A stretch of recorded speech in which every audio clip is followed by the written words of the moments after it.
Hello and welcome back on another video of your own channel Commerce League. Commerce league के part 1 already बन चुका है, तो theory का डिस्क्रिप्शन बॉक्स में लिंक है, जिन्होंने ना देखा हो जरूर देख के आइए।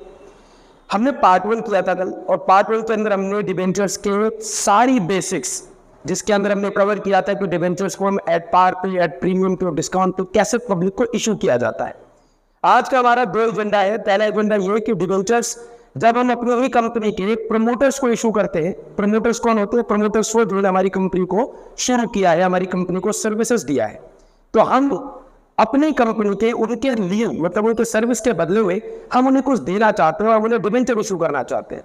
पहले वाले जो के अंदर आपने पढ़ा था कि प्रमोटर्स को हमने शेयर कैपिटल इशू किया था, अब हम डिबेंचर्स इशू करना चाहते हैं, तो वो कैसे होगा? और दूसरा, जब हम वेंडर से एसेट खरीदेंगे या हम जब एसेट्स को खरीदने के बजाय सीधा सीधा रनिंग बिजनेस ही खरीद लेंगे किसी का, तो उस परिस्थिति में डिबेंचर्स की या जर्नल एंट्रीज कैसे बनेगी, आज क्लास में वो आने वाला है। तो चलो फिर शुरू करते हैं। Stay tuned, keep on watching. Video अच्छी लगे तो लाइक जरूर करना, लोगों के बीच में शेयर जरूर करना। जिन्होंने सब्सक्राइब ना किया हो, सब्सक्राइब करके नोटिफिकेशन के बेल आइकॉन को हिट कर लेना। चलो फिर शुरू करते हैं। Debentures issued to promoters. सबसे पहली बात कि जब भी हम प्रमोटर्स को कोई भी डिबेंचर्स इशू करेंगे, वो एक प्रकार का आपका प्रिलिमिनरी एक्सपेंस माना जाएगा। और दूसरी बात यह कि जब प्रमोटर्स कंपनी को शुरू कर रहे होते हैं, तो असल में शुरू करने को इंग्लिश में क्या कहते हैं? वो लोग बिजनेस की भाषा में इनकॉर्पोरेट करते हैं। तो यहां दो तरीके के नाम आते हैं।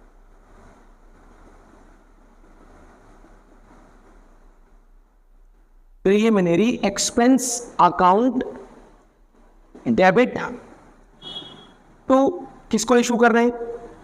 प्रमोटर्स को कर रहे हैं। प्रमोटर्स अकाउंट या प्रमोटर्स जो भी चले, जो भी अमाउंट है वही, कोई दिक्कत नहीं हुई। प्रमोटर्स को जब इशू करते हैं तो नाम क्या है? प्रीलिमिनरी एक्सपेंस अकाउंट डेबिट, या इसका दूसरा नाम इनकॉर्पोरेशन एक्सपेंस अकाउंट डेबिट, दो में से कुछ भी लिख सकते। इसके बाद हम डिबेंचर्स इशू करेंगे, तो अगेन प्रमोटर्स को हमने पहले क्रिएट किया था, अब इसे डेबिट करेंगे ताकि काउंटर हो जाए। सो प्रमोटर्स अकाउंट डेबिट टू जो भी परसेंट डिबेंचर है, 10%, 20% जो भी है, जिस भी क्लास का डिबेंचर आप इशू करना चाहते हो, क्लास ऑफ डिबेंचर में ये अंतर आता है। तो अगर 10% किया तो 10% का इंटरेस्ट मिल जाएगा प्रमोटर्स को, 12% किया तो 12% का मिल जाएगा। ठीक है, इसको अकाउंट नहीं लिखना है, इसको ऐसे बात समझ में आ रही हो? कोई दिक्कत परेशानी नहीं है? ठीक। ये जो एंट्री हमने पास की, इसको हम ये कह सकते हैं ये एट पार पे इशू हुई है। इस पे एट पार पे इशू हुई है। अगर डिबेंचर्स को हम प्रमोटर्स को इशू कर रहे हैं पर प्रीमियम पे कर रहे हैं, तो यहाँ पर चेंज नहीं आएगा, जो चेंज आएगा वो यहाँ आएगा। यहाँ पर आप लिखोगे सिक्योरिटी प्रीमियम अकाउंट। समझ में आया? कोई दिक्कत परेशानी नहीं हो। अगर डिस्काउंट पे किया तो यहाँ पर इस हिस्से में डेबिट होगा discount on issue of debenture. I hope समझ में आ रहा है। ठीक है, discount on issue of debentures. Clear? बात समझ में आ गई? ठीक है, इसको यहां से हटाते हैं। अब आप पढ़ोगे कि सपोज करो कि हम वेंडर्स के साथ डिबेंचर्स की जर्नल एंट्री को सीखना चाहते हैं। तो फर्ज करो कि हमने वेंडर से कोई सामान खरीदा, एसेट खरीदा, ठीक है। जब एसेट खरीदा तो बदले में हमारे पास पेमेंट देनी पड़ेगी। अब पेमेंट देने के लिए ना तो मेरे पास कैश है, ना वो चेक एक्सेप्ट करना चाह रहा है, वो किसी भी चीज पर अग्री नहीं हो रहा, और मेरे पास जिस पर वो अग्री हो रहा है वो है नहीं, माने कैश नहीं है। अब ऑप्शन क्या रह जाता है? तो मैंने उनको एक ऑफर दिया कि क्या हम आपको डिबेंचर इशू कर दे। आपने हमको सपोज 6 लाख रुपए का सामान बेचा, 6 लाख का हमने क्या किया? परचेज किया एसेट। तो एंट्री जो सिखाने वाला वो आपको वो एग्जांपल के साथ सिखाऊंगा, आपको आसान हो जाएगा। 6 लाख का हमने एसेट परचेज कर लिया, ठीक है। तो पहली हेडिंग क्या बना रहे हैं हम लोग? For purchasing assets. कोई भी एसेट्स, बिल्डिंग, प्लांट, मशीनरी, जो भी है, कोई भी चीज खरीद रहा है, ठीक है। इसको खरीदने के बाद एंट्री क्या बन गई? 6 लाख रुपए की है। तो सबसे पहला सन्ड्री एसेट्स क्योंकि आ रहा है तुम्हारे पास तो रियल चलता है, वो डेबिट होगा। कितना? 6 लाख। Asset to vendors. अब आप बोलोगे वेंडर क्या है? मान लो कि एबीसी लिमिटेड ने पीक्यूआर लिमिटेड से सामान खरीदा, तो पीक्यूआर लिमिटेड से सामान खरीदा तो सेलर कौन है? पीक्यूआर। वो वेंडर मतलब सेलर यहां पे लिखोगे टू पीक्यूआर लिमिटेड। समझ में आ गया बात? कोई दिक्कत नहीं है। इसके बाद अगली एंट्री, वेंडर को आपने क्रेडिट किया था, यहां पे आप करोगे इसको डेबिट।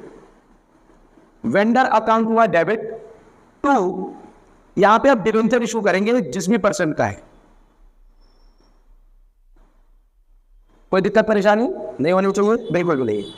जो भी लिखना है यहाँ पे आप 6 लाख रुपए लिख दीजिए। अब ये जो मैंने केस आपको सिखाया, ये केस कौन सा है? ये केस है एड पार का। एड पार पे जब हम वेंडर्स को अपना डिबेंचर इशू करेंगे तब ये एंट्री पास होगी। Asset to vendor, vendor to percent debenture. कोई दिक्कत परेशानी नहीं होगी? बिल्कुल नहीं है। अगर उसको एड प्रीमियम पे करना है, किस पे? एड प्रीमियम पे। तो मान लो कि 6 लाख रुपया टोटल देना था। यहां पे कर लेते हैं, देखो यहां पे ध्यान से देखो, हम यहां निकाल रहे हैं नंबर ऑफ डिबेंचर्स। डिबेंचर्स कितने इशू कर रहे हैं, तो इसका फॉर्मूला होता है परचेज कंसीडरेशन, मतलब कितने का आपने पेमेंट देना है, 6 लाख रुपए। नीचे आता है इशू प्राइस। तो अगर आपने पीसी 6 लाख रुपए है और इशू प्राइस मान लो एड पार पे था, हम दोनों करते हैं, एड पार पे भी और प्रीमियम पे भी। अगर एड पार पे था तो एक डिबेंचर मान लो 100 रुपए का है, तो 1 से 1 गया तो बचा कितना? तो कितने डिबेंचर इशू किए होंगे हमने पीक्यूआर लिमिटेड को? 6000 डिबेंचर्स इशू किए होंगे। समझ में आया? अगर वही प्रीमियम पे इशू करना हो तो क्या चेंज हो जाएगा? 6 लाख सेम रहेगा, पर मान लो प्रीमियम पे इशू करने के बाद ये प्राइस हो गया 120 रुपए का, तो इसमें 20 रुपए प्रीमियम का पैसा है, मतलब एक्स्ट्रा।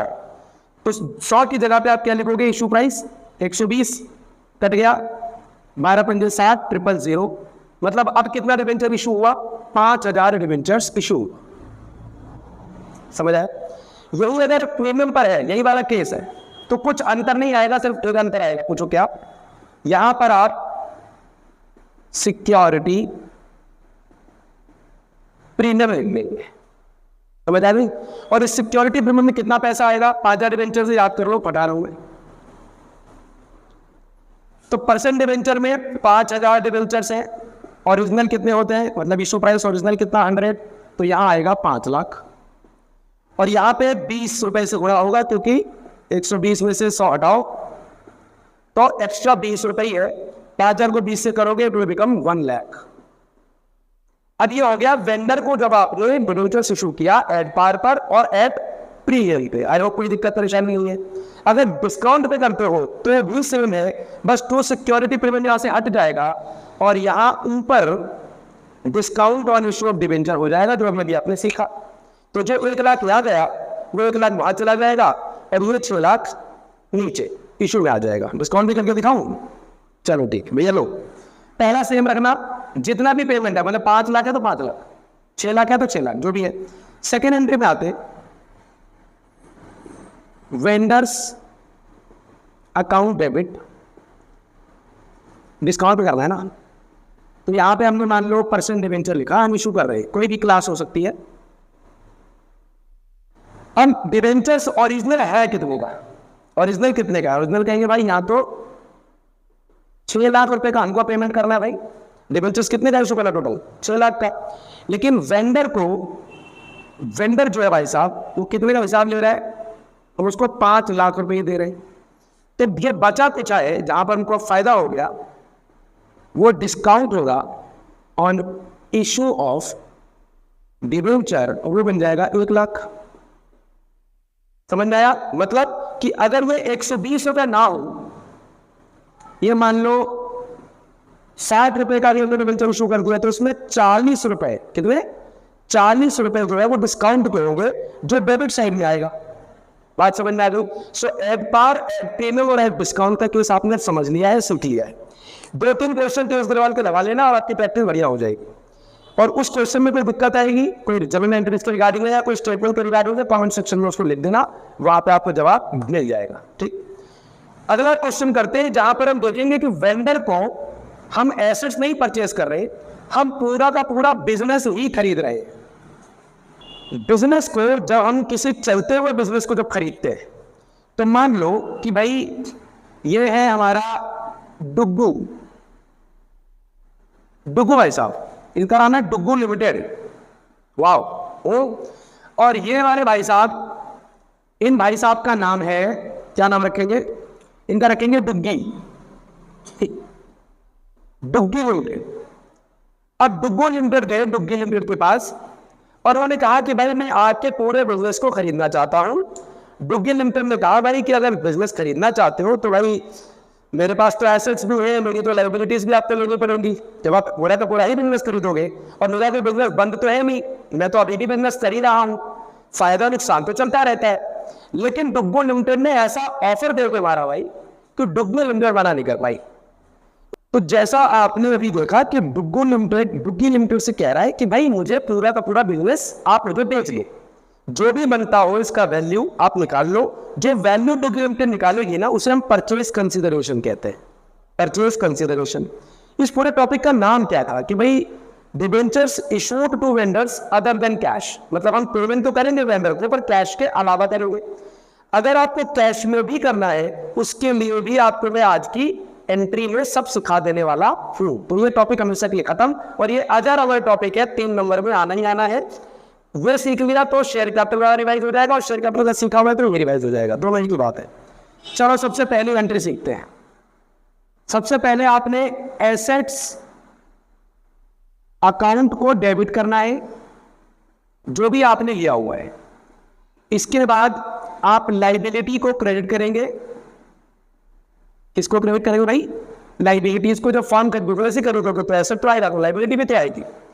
साथ में जो पेमेंट आपको अपने वेंडर को देना है जिससे आप सामान खरीद रहे हो या बिजनेस खरीद रहे हो, विच इज ऑब्वियसली हमारे केस में तो डुग्गी लिमिटेड है। खत्म हो गई बात, आसान है कि नहीं? अब अगर डेबिट में कोई बैलेंस बच जाएगा इन केस, तो उसको नाम देना है गुडविल अकाउंट। क्या नाम देना भाई? गुडविल। और अगर कोई क्रेडिट में बच जाता है तो उसको आप नाम देना कैपिटल रिजर्व। समझ गए? अब बात समझो। मान लो इस पूरे केस हुए 6 लाख रुपए का मैंने एसेट खरीदा, जो फर्म खरीदा उसके अंदर टोटल बिल्डिंग प्लान मशीनरी वगैरह नहीं थे, अगर 6 लाख रुपए का वो एसेट टोटल डल गया। लाइबिलिटी उस पूरे के पूरे फर्म की या जो भी आप खरीद रहे हो उसकी 1.5 लाख रुपए की लाइबिलिटी है, तो मुझे पे करना पड़ेगा बिजनेस खरीदने के बाद। वेंडर कह रहा है भाई मैं तो भाई 8 लाख रुपए लूंगा, मैं 8 लाख रुपए लूंगा पूरी बिजनेस को बेचने का, और वो परचेस कंसिडरेशन है, वो अमाउंट पेबल टू वेंडर है जो मुझे उससे पेमेंट करना है। आई होप क्लियर है यहाँ तक। अब ध्यान से देखो, 8 और 2 10 लाख है, डेबिट में 6 लाख ही है सिर्फ, तो 4 लाख कहाँ कम पड़ रहे हैं? डेबिट में या क्रेडिट में? डेबिट में कम पड़ रहे हैं ना, तो कितने कम पड़ रहे हैं? 4 लाख। 8 2 10 में से 6 गया, बचा 4 lakh, and that is known as goodwill account, जो उसका फायदा अकाउंट होगा डुग्गी लिमिटेड का, क्योंकि वो 4 लाख रुपए क्यों एक्शन लेना चाह रही है?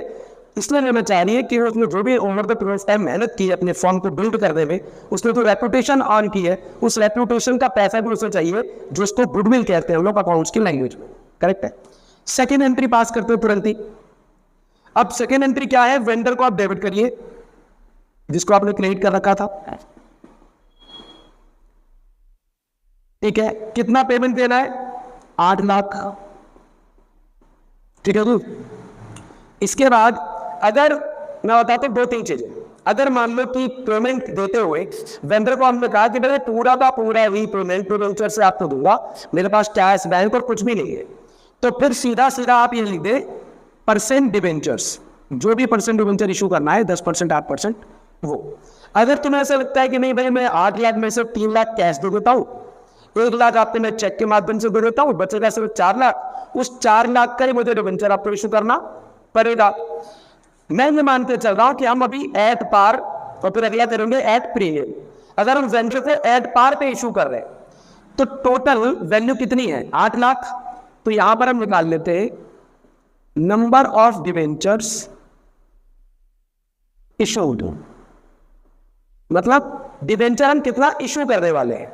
तो ये निकाला कैसे जाता है, ऐसे निकाला जाता है, कितना अमाउंट पे करना है, ये लाइन हटा दो नहीं कंफ्यूज करेगी। अमाउंट पे करना है टू वेंडर और इसको डिवाइड कर दो इशू प्राइस। तो अगर ये पार वैल्यू पर है तो इशू प्राइस कितना होगा 100 और अमाउंट कितना पे करना है फिलहाल 8 लाख। तो 2 गया, बचा कितना 8000 डिवेंचर इशू करना है आपने। ठीक, तो यहां जाकर आप लिखेंगे 8000 डिवेंचर और एक डिवेंचर का वैल्यू है 100 एंड 8 लाख रुपए के डिवेंचर मैंने डुग्गी को दे दिए और पूरा का पूरा बिजनेस खरीद लिया। ठीक है, इसके बाद पैरे बच्चों अगर यही सेम क्वेश्चन सब कुछ सेम है लेकिन एज पार पे इशू करने के बजाय एज प्रीमियम पे इशू कर रहा है, तो प्रीमियम पे मान लो हमने इशू किया और वो मान लो मोटा मोटा बन गया 160, 100 रुपए का पार वैल्यू था और 60 का 60 का प्रीमियम है। 1 0 से 1 0 कट गया, आना बोलो कट गया, काटो इसे 16 पंजे 80 बाकी 3 0। तो 8000 की जगह कितने डिवेंचर इशू होंगे इस बार आप 5000 डिवेंचर। एक नंबर पे आता है, मैंने उसने साइड में इसको किया तो आपको समझ में आता है 5000 डिवेंचर्स की बात हो रही है। ठीक है, यहाँ पर 8 लाख ही लिखा जाएगा और सर कितना आएगा कि यहाँ 100 नहीं आएगा, यहाँ 160 आएगा। समझ गए, कोई दिक्कत नहीं, दिक्कत है ना, बहुत बढ़िया। तो 5000 इंटू 160 क्या डिवेंचर इशू कर दिया और काम खत्म। अगर यही डिस्काउंट पर हो, मानो डिस्काउंट पर है 80 रुपए का, 100 की पार वैल्यू तो 20 रुपए का डिस्काउंट जोड़ लिया आपने, तो ये यहां से हट जाएगा। समझ गए, तो यहाँ पे वैल्यू क्या आएगी फिर 8 एकम 8 और मोटा मोटा 10, तो 10,000 डिवेंचर्स इशू होंगे। अब इसी की एंट्री कर लेते हो, अगर ये पार पर है, अगर ये पार पे है तो ये एंट्री चलेगी, अगर प्रीमियम पे है तो यहां पे आएगा टू सिक्योरिटी प्रीमियम। अगर प्रीमियम पे इशू किया हुआ है आपने तो आपका 8 लाख रुपए का ये यहाँ ओरिजिनल आएगा। ओरिजिनल का मतलब कितना है, मान लो 160 था ना यहाँ पे, तो आपने टोटल कितने किए हुए हैं, कितने डिवेंचर इशू कर रखे हैं आपने, मान लो आपने डिवेंचर इशू कर रखे हैं 5000 था ना, शायद 5000 ही था, हाँ 5000 ही था। तो 5000 को 100 से गुना करेंगे तो ये आएगा 5 लाख। क्योंकि जहां तक परसेंट डिवेंचर्स की बात कर ले, जहां तक शेयर कैपिटल की बात कर रहे हैं वो हमेशा ओरिजिनल लेते हैं नॉमिनल वैल्यू पे, फेस वैल्यू पे, जो कि 60 है, और बचा कुचा कहाँ आएगा 3 लाख। ये सिक्योरिटी प्रीमियम के नाम से यहाँ क्रिएट हो जाएगा, कोई दिक्कत नहीं। अगर डिस्काउंट में आ जाए तो फिर क्या होगा, इस एंट्री को हटाओ, इसको हटाओ, कितना देना है पेमेंट हमको बताओ, जल्दी बताओ। अभी हमने निकाला था, जब डिस्काउंट पे निकाला तो कितना निकाला है 10,000, तो 10,000 को 100 से गुना करोगे डिवेंचर से जो ओरिजिनल मिलता है, तो 10,000 इंटू 100 तो कितना हो गया मोटा मोटा ये 3 3 6 10 लाख। और वेंडर को आपने हिसाब किताब क्या लगा के दे रहे हो, आप कह रहे हो भैया देखो 10,000 है पर 80 के हिसाब से करेंगे हम, 80 के हिसाब से, तो कितना बना 8 लाख। अब ये 20 रुपए का जो मैस है वो कहाँ आएगा, यहाँ पे एंट्री के रूप में आ जाएगा, discount on issue of debentures, और यहाँ आएगा आपका 8 और 2 10 लाख। और इसी के साथ आपकी आज की क्लास होती है समाप्त। मुझे उम्मीद करता है ना कि ये पूरा समझ में आपको आ गया होगा, ईजी था। ठीक है, अगर एक बार में ना आए तो दूसरे बार में देख लेना, आना कि आ गया होगा। उम्मीद करता हूँ आप वीडियो को लाइक जरूर करेंगे, सपोर्ट जरूर करेंगे, और आप बताएंगे कमेंट सेक्शन में कि आपको कैसा लग रहा है वीडियो पे। अगर चैनल पे नए हुए, वीडियो को पहली बार देख रहे हैं तो चैनल को सब्सक्राइब करके नोटिफिकेशन के बेल आइकन को जरूर हिट कर लो, सो दैट डेली नोटिफिकेशन आपके पास पहुंचती रहे जब भी हम चैनल पे वीडियो अपलोड करें। हमारा जो टाइम है अपलोड करने का वो 4 से 6 के बीच में है, मोस्ट प्रोबेबली 4 या 5 के बीच में हमारा चैनल पे वीडियो आता है। 11th क्लास के लिए भी और 12th क्लास के लिए भी, अकाउंट्स, इकोनॉमिक, बिजनेस, तीनों सब्जेक्ट के लिए आपको कहीं और जाने की जरूरत नहीं है। And the problem, there is only one destination, that is only one solution, your own channel, your own भैया कॉमर्स लीग। तो आज फिलहाल इतना ही, मिलता हूँ कल इसके नेक्स्ट टॉपिक के साथ। So keep on watching, stay tuned on commerce league. तब तक के लिए जय श्री राम।